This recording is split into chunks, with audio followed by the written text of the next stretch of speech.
สุดมันบานเตะซีเกมทีมชาติลาวพบกับเวียดนามเกือบเอาเสมอเวียดนามได้แต่กรรมการจังไรมาให้เป็นประตูของเวียดนามเอาเป็นว่ากับคำตัดสินเกิดมาหาก็เคยพบเคยพ่อทักทายสวัสดี FC แฟนคลับแฟนบานทั้งไทยและลาวและก็ไอ้น้องชาวเวียดนามมาพบมาพ่อกันคลิปนี้ท่านผู้ชม FC แฟนคลับเดือดดราม่าตั้งแต่ตอนเปิดเพลงชาติลาวและเวียดนามเจ้าภาพอย่างประเทศไทยเฮ็ดผิดพลาดอีกแล้วถ้าค่อยจำบ่ผิดประเทศไทยเฮ็ดผิดพลาด3 ครั้งครั้งที่1เอาทุ่งชาติจีนมาแทนทุ่งชาติเวียดนามจับสลากฟุตซอลเนาะครั้งที่2โตซีเกมนี้เลยเอาทุ่งชาติลาวไปแทนไซอินโดนีเซียเอาทุ่งเวียดนามไปแทนทุ่งชาติไทยสรุปรวมแล้วงานนี้จัดอยู่ไทยแต่คนไทยลืมสีทุ่งชาติของประเทศตนเองอันนี้คือเขาเอิ้นว่าอย่างก่อนเขาเอิ้นว่าอัปยศที่แท้จริงเจ้าของประเทศบ่ฮู้ทุ่งชาติตนเองมันเป็นแนวใดเอาทุ่งชาติเวียดนามไปใส่นัดสิงคโปร์เจอไทยโอ้อัปยศแล้วซ้ำบ่นำลาวพบเวียดนามในหัวแรงนี่บ่มีเพลงชาติลาวบ่มีเพลงชาติเวียดนามให้เปิดทั้งลาวและเวียดนามยืนห้องกันเสียงสด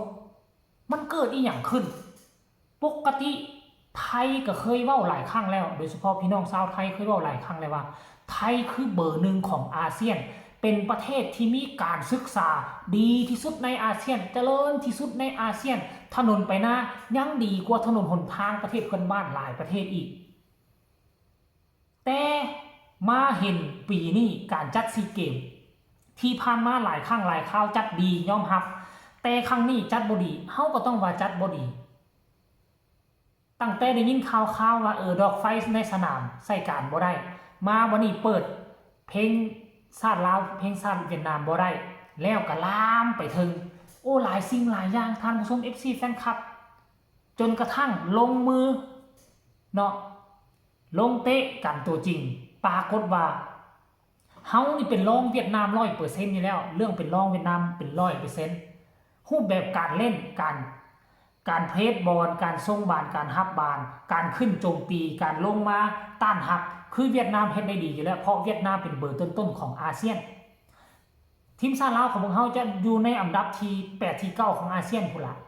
แต่ว่าเวียดนามก็บ่สามารถเจาะแผงหลังของทีมชาติลาวเฮาได้ถือว่าเฮ็ดได้ดีเพราะว่าหยังโค้ชเกาหลีทั้งคู่เพราะฉะนั้นเกาหลีเว2คนนี่ก็ต้องฮู้เรื่องราวตื้นลึกหน้าบางซึ่งกันและกันอยู่แล้วจนมากระทั่งนาทีที่30กว่าๆน้อยหนึ่งเวียดนามก็มาได้ประตูขึ้นนำเจา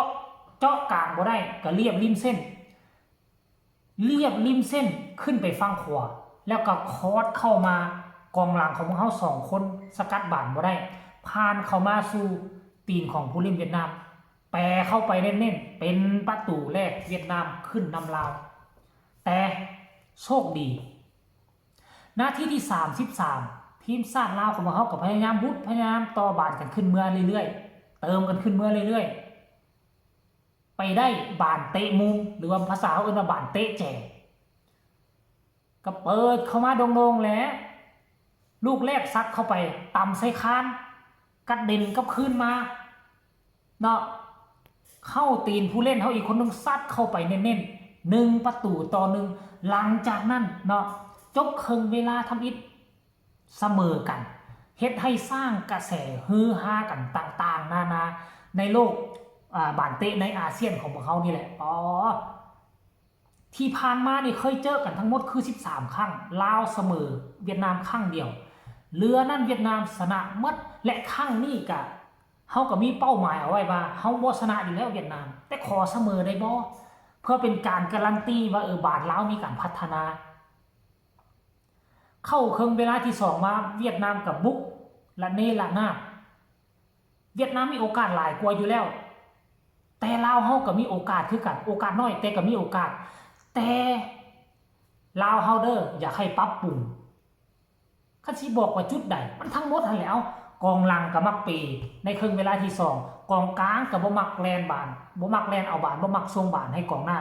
กองหน้าได้โอกาสแล้วก็จบบ่คมเองมื้อนี้คันกรณีว่ากองหน้าเฮาจบคมคือทีมชาติไทยหรือทีมชาติอื่นๆเบอร์ต้นๆของอาเซียนน่ะเฮาคงจะชนะเวียดนามไปก็เป็นไปได้เฮาจบบ่คมเองในเมื่อเฮาจบบ่คมเวียดนามก็ขึ้นมาอีกแล้ว